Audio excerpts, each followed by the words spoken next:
Moi, je suis contre le principe de la retraite. C'est quoi la retraite? Toute ta vie, tu cotises. Après, tu arrives à un âge de 65 ans. On te donne cet argent, on te dit, vas-y, profite de la vie. T'as 65 ans.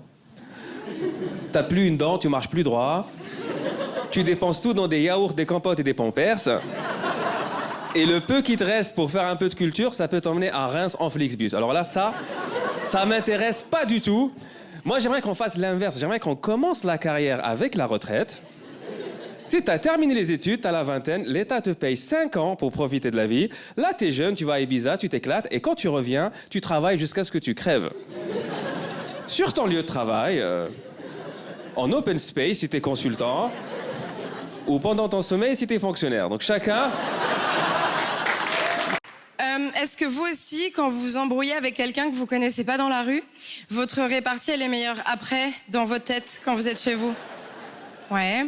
Est-ce que vous aussi, quand vous étiez petit, vos parents, ils vous achetaient des vêtements plus grands pour qu'ils durent plus longtemps? J'ai passé mon enfance à avoir des vêtements pour l'année prochaine. Vous aussi, vous êtes sûr à 100%, mais à 100%, d'avoir le sida quand vous allez récupérer vos résultats? Même pour la glycémie? C'est quoi là, cette espèce de pression sociale sur le nombre de rapports journaliers ou hebdomadaires qu'on est censé avoir avec son partenaire? Non, parce que je crois qu'on l'a tous, cette pote là, qui étale son bonheur sexuel devant ses amis. Oh, bah nous, c'est tous les jours avec Mathieu. Ouais, non, là-dessus, il n'y a vraiment pas de problème. Non, parce que j'ai entendu dire que Clotilde, elle le faisait qu'une fois par semaine. Oh, c'est chaud, non? Et nous à côté. Une fois par semaine. C'est beaucoup déjà. Non mais franchement. En plus, on n'ose jamais rien lui dire à cette meuf-là. On n'ose jamais rien lui répondre. Moi, je rêverais de pouvoir lui dire... Si, Charlotte, je t'assure, il y a un problème quand même. Oui, c'est que pour aller bien et te rassurer, en fait, t'es obligé de glorifier ta sexualité. Mais qui te dit que Clotilde ou moi, qui baisons peut-être pas tous les jours avec notre mec, quand on le fait, on s'éclate pas plus que toi? J'ai pas fini.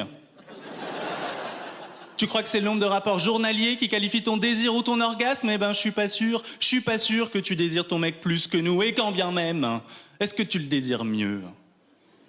En plus, Mathieu te trompe. Voilà. Ah, c'est pas la bamboche, l'école à pied, 18 km. Ton cartable, c'est un seau en inox. T'arrives en retard à l'école, tu te fais frapper. Tu connais pas le leçon par cœur, tu te fais frapper. Tu dis à ta mère que t'as été frappé. Oh, suspense, tu te fais frapper. De toute façon, tes parents l'auraient su, l'instit de cette attente, ils sont 12 dans ce village. Alors 12 dans le village, au niveau des mariages, tu fais comme Thomas Pesquet, t'essayes toutes les combinaisons. Mais bon, au bout d'un moment, ça tourne en rond, un Rubik's Cube de consanguinité là-dedans. Personne ne tombe des nues quand un môme naît avec les neurones en sorbet.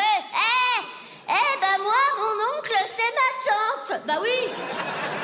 Au bout d'un moment, ça brasse, qu'est-ce que tu veux que je te dise? Dimanche, il fait beau, on ira être tard. Allez, bim.